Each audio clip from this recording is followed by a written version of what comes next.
Evangelho, segundo Jesus, o Cristo, segundo o Deus encarnado, segundo aquele que se manifestou na carne e foi glorificado em espírito. Esta é a palavra. Nós temos os mesmos textos com algumas outras topicidades, particularidades em Lucas. Nós não temos nada em Marcos nem em João, só em Mateus e Lucas.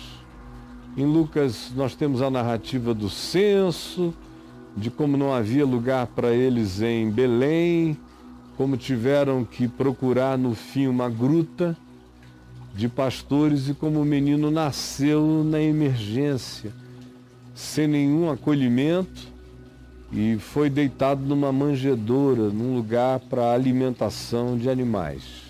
Mas havia palha, um conforto mínimo. Então se conta dos anjos que cantaram aos pastores que ali naquela região, chamada até hoje de Campo dos Pastores, entre Belém e Ramá, pastoreavam as suas ovelhinhas. Vieram esses anjos em coral, cantaram o nascimento desse que seria luz e salvação para as consciências do planeta. E há esses incidentes, essas narrativas em Lucas. Depois que o menino é liberado para a primeira caminhada, antes de fugir para o Egito, se diz que ele é levado a Jerusalém, onde ele é circuncidado, ele recebe uma palavra profética de Ana e de Simeão. É depois desse período que vem essa angústia de dizer: corre daqui, porque o rei decidiu que vai pegar a criança e vai matá-la. E eles então foram para o Egito, conforme a narrativa escorreita que eu acabei de fazer. Teria um trilhão de coisas a falar, afinal de contas eu estou falando sobre o Natal há 46 anos, vai fazer 47. E em toda ocasião natalina, muitas vezes. De modo que eu sei que eu tenho muitas coisas a falar sobre o Natal, mas não há tempo. Eu quero me concentrar só em algumas realidades que, a meu ver, precisam ser objeto do seu e do nosso pensamento. E isso tudo tem a ver com uma afirmação inicial. É que o que a gente chama de Natal, que é o nascimento de Jesus, acontece fora de qualquer tipo de validação oficial. Jesus nasce contra tudo, contra todos. Nasce contra as circunstâncias adequadas, nasce em circunstância de emergência, nasce longe de qualquer lugar que se pudesse chamar casa, família, aconchego, parentela, nasce sob o susto da perseguição, da morte, nasce em estado de perigo e logo depois de fuga, de evasão, de exílio. Do ponto de vista da marginalidade, ele nasce na marginalidade teológica, ele nasce na marginalidade religiosa, ele não nasce em Jerusalém. Não há um único teólogo, sacerdote ou escriba ou acadêmico, conhecedor das Escrituras, de Miqueias 5, por exemplo, ou dos textos de Isaías, nenhum deles se moveu de lugar nenhum com a expectativa de que houvesse de fato uma visitação de Deus acontecendo ao planeta. Nem deles deu a menor importância, nem quando Herodes o chamou. Estranhamente, o próprio Herodes, tão paranoico, sempre tão capaz de ele próprio se levantar e mandar tomar providência imediata para matar quem ele achava que o pudesse ameaçar, da mulher que ele amava, a filhos que com ele teve, ao cunhado e a outros que o serviam, que, mostrando qualquer sinal de grandeza ou de inteligência, eram logo eliminados, porque ele tinha medo de ser tirado do seu lugar. De modo que esse assassino voluptuoso, no entanto, pediu que os magos persas, ou os homens, os astrônomos persas, informassem a ele onde era. Talvez por não querer provocar nenhum excitamento especial com a sua comitiva real, tenha julgado que estrategicamente era melhor saber exatamente em que lugar e que criança era essa, para ele ser cirúrgico na ação, o que acabou que não aconteceu. Ele foi genocida no final, mas teologicamente falando, Jesus previsto na Escritura não é de modo algum tratado com a relevância do seu significado na hora. E o que vai acontecendo é que essa marginalidade ganha todos os aspectos possíveis. Senão você veja aqui comigo. Número 1, o nascimento de Jesus acontece na marginalidade da moral. Da moral. A moral está liquidada no nascimento de Jesus. O nascimento de Jesus é indecente, é imoral. O nascimento de Jesus viola as éticas humanas todas. Porque é uma mulher casada com um homem. Quando se diz desposada, já era mulher. Tanto é que se diz, não temas receber Maria, tua mulher. Eles só estavam no prazo preparativo para a cerimônia oficial, mas ela já era dele, ele já era dela. Era assim que a tradição estabelecia. O casamento, como uma celebração de bodas, poderia vir logo depois, mas quando os pais acertavam o contrato conjugal, o casamento estava estabelecido. E se a mulher, especialmente a mulher, o homem nunca, não é? Traísse o seu marido, ela seria considerada adúltera e apedrejada à porta da cidade, da vila de Nazaré. Então, não há uma consulta aos pais dela. Não há um profeta enviado por Deus para perguntar se eles consentiam. Não há um diálogo a priori com José para prevenir o homem, para dizer, olha, vai acontecer algo inusitado, não se assuste, é um trabalho divino, miraculoso, extraordinário, único, singular. Nunca antes e jamais depois houve tal coisa.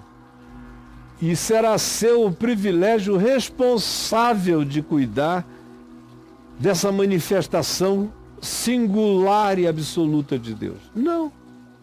Não houve um único informe, não houve um único pedido. Do ponto de vista das nossas morais, das nossas éticas, foi uma violação, uma quebra da ética total. É Deus, mas a Maria era Maria. O que podia sobrar para ela era apedrejamento. Se José não tivesse no coração o espírito nobre que tinha, de deixá-la secretamente, de não falar com ninguém, de calar aturdido na sua dor. Foi uma dor enorme, não se diz se durou uma semana, 2 semanas, 1 mês, 2 meses. Foi dor, angústia, dúvida, revolta, tristeza, decepção. E ainda assim ele é convencido por um sonho. Um sonho que tem mais valor do que a moral e do que a ética para José. Um sonho que tem mais valor do que a moral e do que a ética para alguém que tenha um caráter segundo o coração de Deus, como é o caso de José. Mas o nascimento começa com a transgressão moral e com a transgressão ética. Nenhum de nós suportaria isso. Por isso, esse episódio, visto do ponto de vista humano, é objeto de piada, de paródia, de brincadeira. Hein? Espírito Santo.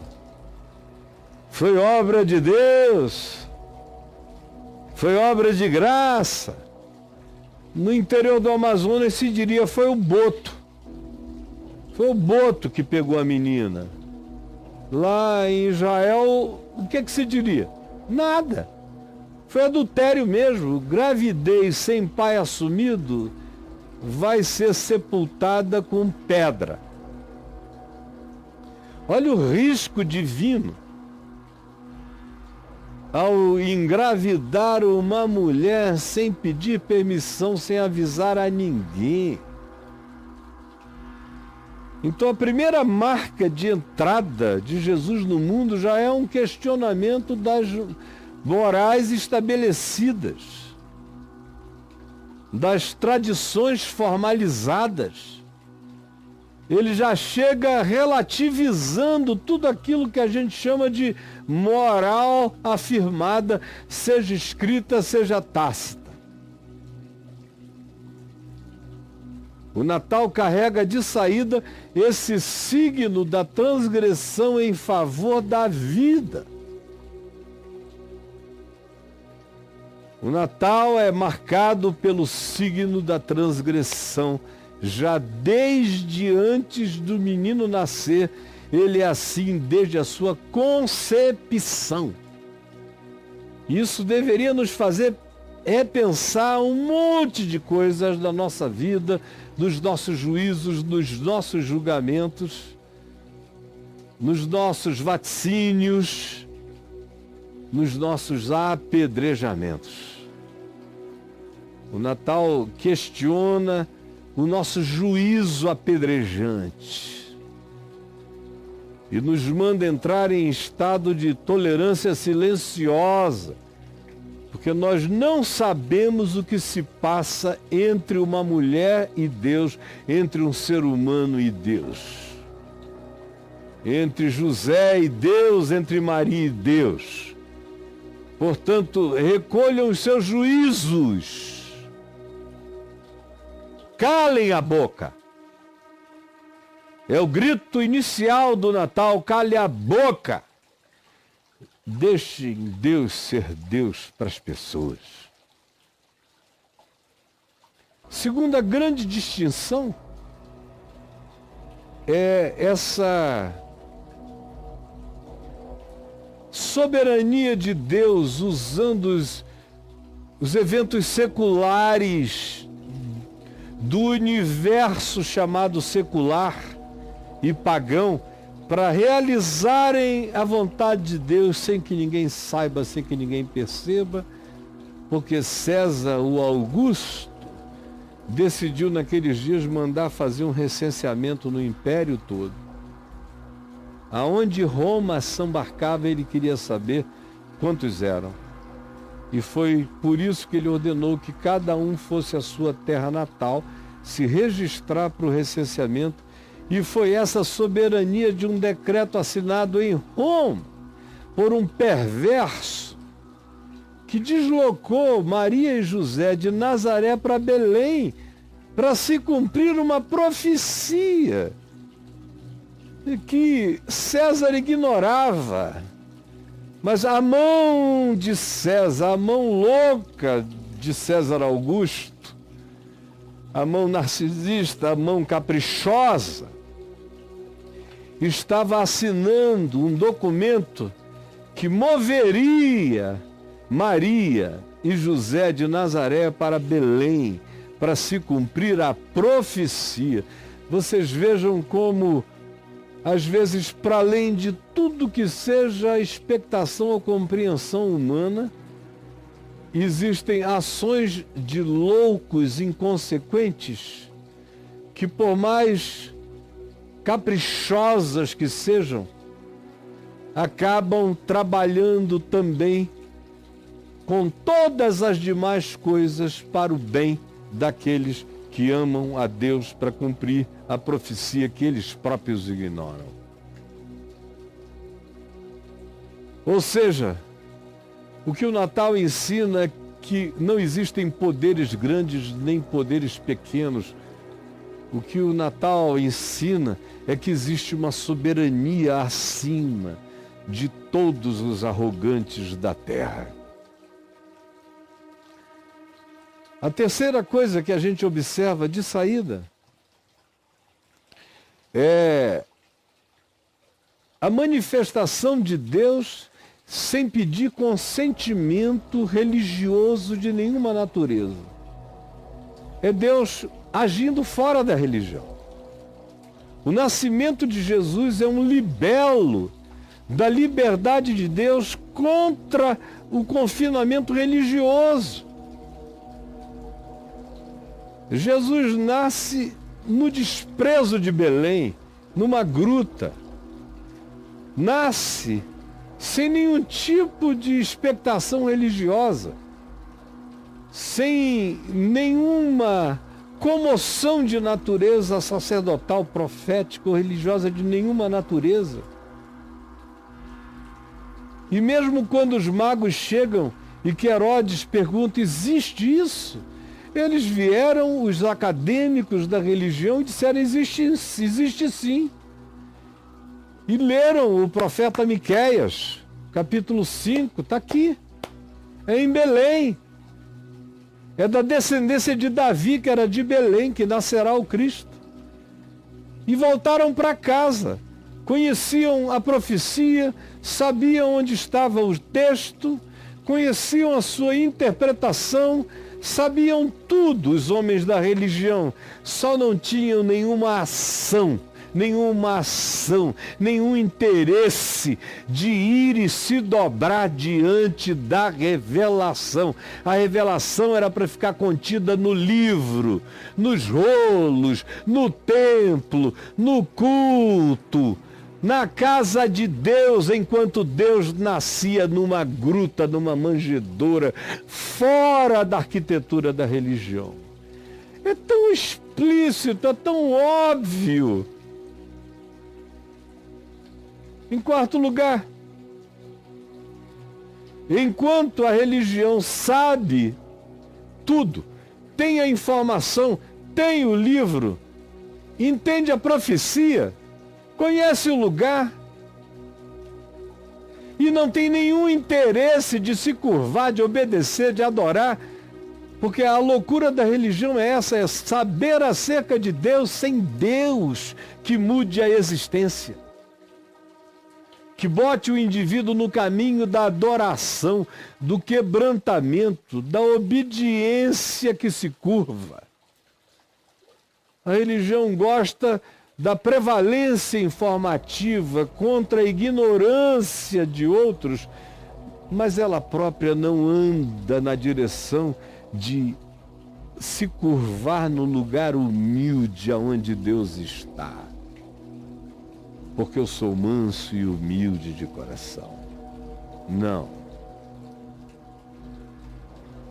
A quinta grande marca do Natal é que Deus se revela a quem Ele quer, especialmente fora do container religioso. Especialmente. Meu Deus, imagine. Eram magos que provavelmente estivessem vindo da Pérsia. Por que da Pérsia? Porque os judeus receberam uma grande influência dos babilônios, dos caldeus, dos medos e dos persas, especialmente dos persas, mais do que dos babilônios. Os persas, no tempo do exílio judaico,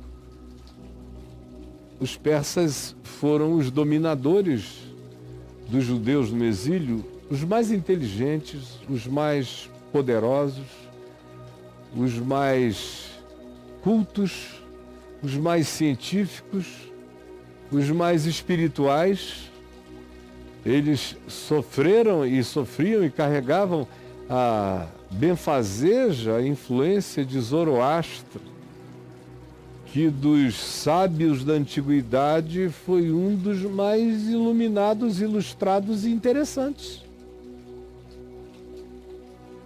E a sabedoria dele era de uma riqueza diferente e especial. Por isso a tradição, desde sempre, associou esses homens que vieram do Oriente como sendo astrônomos, astrólogos, porque naquele dia não existia diferença naquele tempo entre astronomia e astrofísica e astrologia, como hoje. Hoje em dia a astrologia é uma ciência esotérica e a astronomia e a astrofísica é ciência científica, demonstrável, comprovável, sem misticismo e sem esoterismo.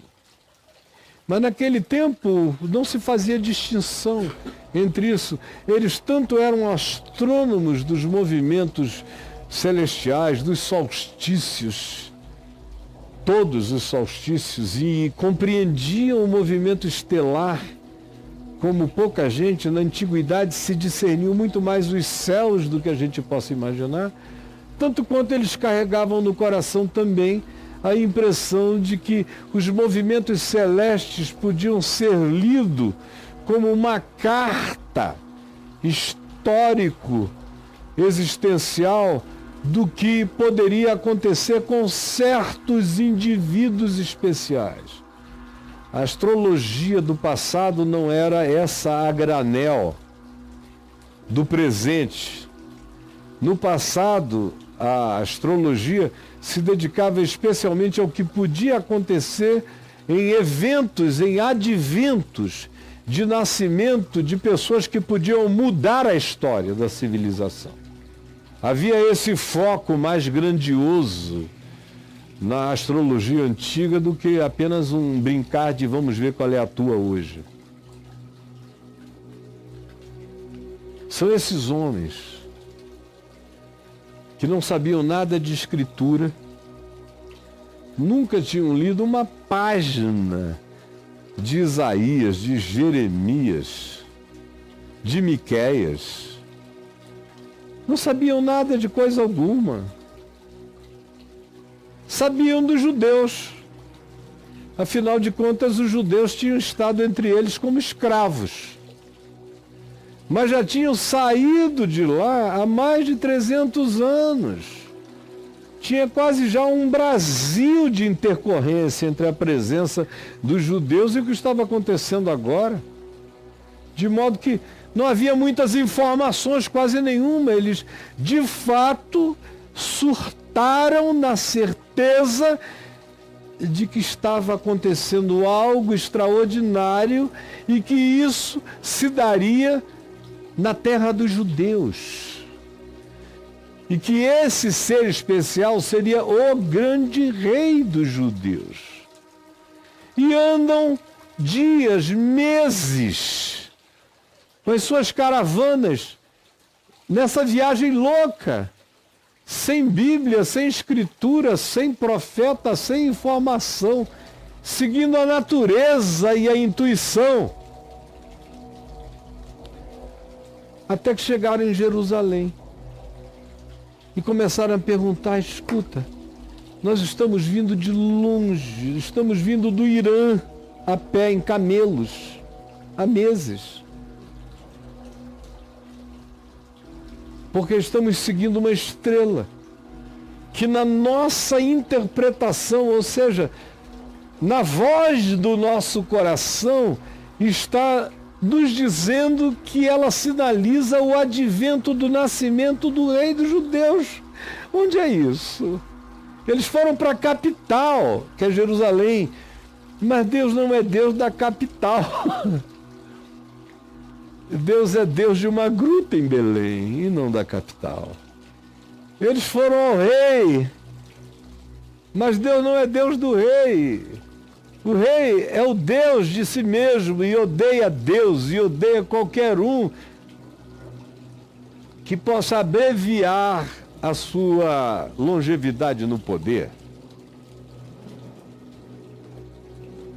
Eles consultam na cidade e o povo se alvoroça, mas como todo povo, só faz alvoroço, mas não entende nada. Então o rei chama os acadêmicos da religião, os teólogos, os escatologistas messiânicos. Quando será esse nascimento? Será? E eles dizem sim, aqui em Belém, 5 quilômetros daqui está profetizado. Mas nenhum deles vai. Por quê? Porque eles se colocaram à margem de Deus. Quando eles estabeleceram uma capital para Deus, eles deixaram Deus fora. Porque quem quer que estabeleça uma capital para Deus, não quer Deus. Deus não tem Deus de capital, é capital a decisão divina de não ter capital. Mas a religião não entende até hoje. Ainda se está brigando no dia de hoje sobre a importância de Jerusalém como capital, quando para Deus aquela capital não é nada. Deus decidiu nascer fora da capital, crescer fora da capital. A capital só serviu para matar Deus. Como a religião só serviu para matar Deus. Ou seja, o Natal estabelece uma outra ordem que vinha desde os dias de Abraão. Na cultura judaica, foi quando Abraão pagou o dízimo a um desconhecido que não tinha pai, nem mãe, nem princípio de dias, nem fim de existência, chamado Melquisedeque, está lá em Gênesis 17. Então o profeta Davi recupera, o Davi como profeta, recupera esse significado sem nem saber por quê. E diz que aquele que viria, o grande rei, sacerdote, e profeta divino, seria sacerdote segundo uma outra ordem, que não tinha nada a ver com a casa de Jacó, nem com a tribo de Levi. Seria a ordem de Melquisedeque, desse que não tem pedigree, nem pai, nem mãe, nem princípio de dias, nem fim de existência. Ou seja, o grande sacerdócio vai acontecer fora da religião, fora do container. É tão óbvio. E depois disso tudo, e de Jesus, o escritor de Hebreus vem a dizer explicitamente, recuperando esse significado, que Jesus é o sumo sacerdote segundo a ordem de Melquisedeque. Então, a quinta manifestação chocante é essa. O Natal valida a ordem irreligiosa. O Natal valida o significado espiritual da relação de Deus com os homens e não o significado cristão, nem judaico-cristão. Aquele que nasceu era um judeu que não serviu ao judaísmo. Aquele que nasceu era o Cristo, mas não fundou o cristianismo. Aquele que nasceu visitou o templo, mas o seu grande e último ato no templo foi rasgar o véu do santuário de alto a baixo. Quando disse: acabaram-se os templos, o lugar de adorar não é aqui nem é lá, é em todo lugar, em espírito e em verdade. Isso está sendo dito e repetido, mas você não quer entender. Então esses homens que não tinham informação foram informados por divina advertência. E voltaram para casa por um outro caminho que não levava para Jerusalém. Jerusalém era caminho de morte. Como Jesus veio a dizer, não se concebe que um profeta morra fora de Jerusalém. Jerusalém, Jerusalém, tu só matas os profetas. Tu não celebras a revelação jamais. Tu guardas os rolos dos livros chamados inspirados, mas tu não te curvas diante da revelação jamais. Como é até o dia de hoje. O Natal de Jesus, em sexto lugar, traz revelação a quem estava distraído numa noite qualquer, matando mosquito para lá e para cá, desconfortáveis e incultos, nas grutas escuras de Belém e da região, quando são acordados por uma legião de anjos, dizendo glória a Deus nas maiores alturas e paz na terra entre os homens de boa vontade. Ou entre os homens a quem ele quer bem, e ele quer bem a todo homem de boa vontade. Deus não quer bem a homens de má vontade. É por isso que ele diz, eis aí o meu filho amado em quem eu tenho prazer, porque é todo cheio de boa vontade para com Deus. Tão simples de entender. E vai se revelando aos pobres, aos simples de coração.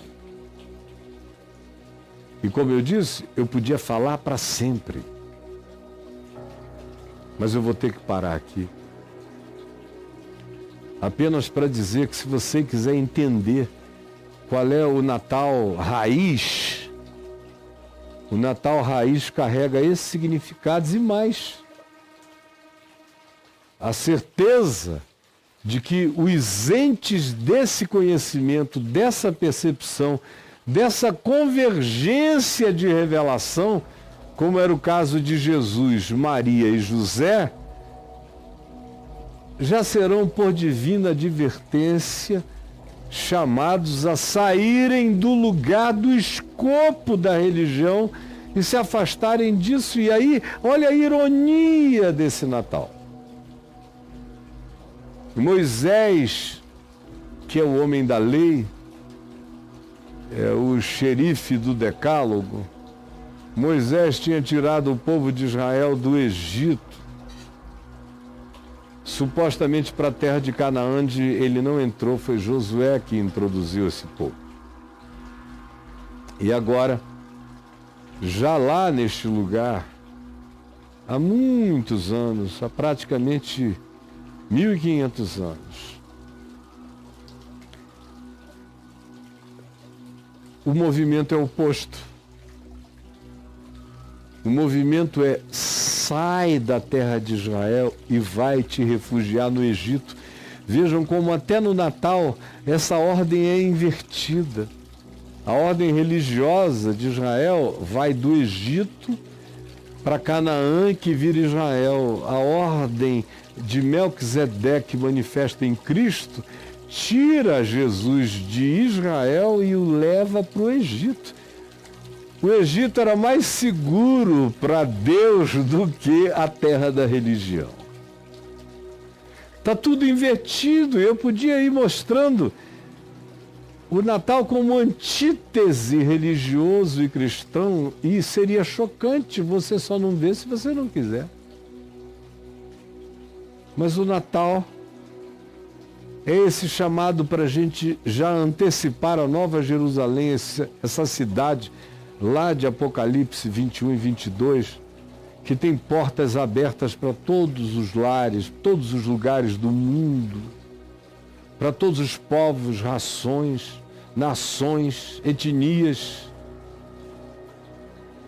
e aonde se diz, nela eu não vi nenhum santuário, mas nela está a árvore da vida, que é para a cura de todos os povos da terra.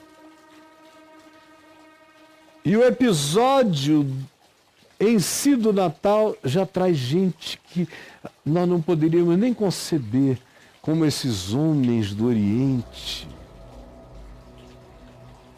E como exclui aqueles que carregam o supremacismo de pensar que porque sejam os guardadores de alguma revelação profética escrita, que veio da parte de profetas que eles mataram, e só foram reverenciar a palavra depois que esses homens estavam mortos? Esse Natal, raiz,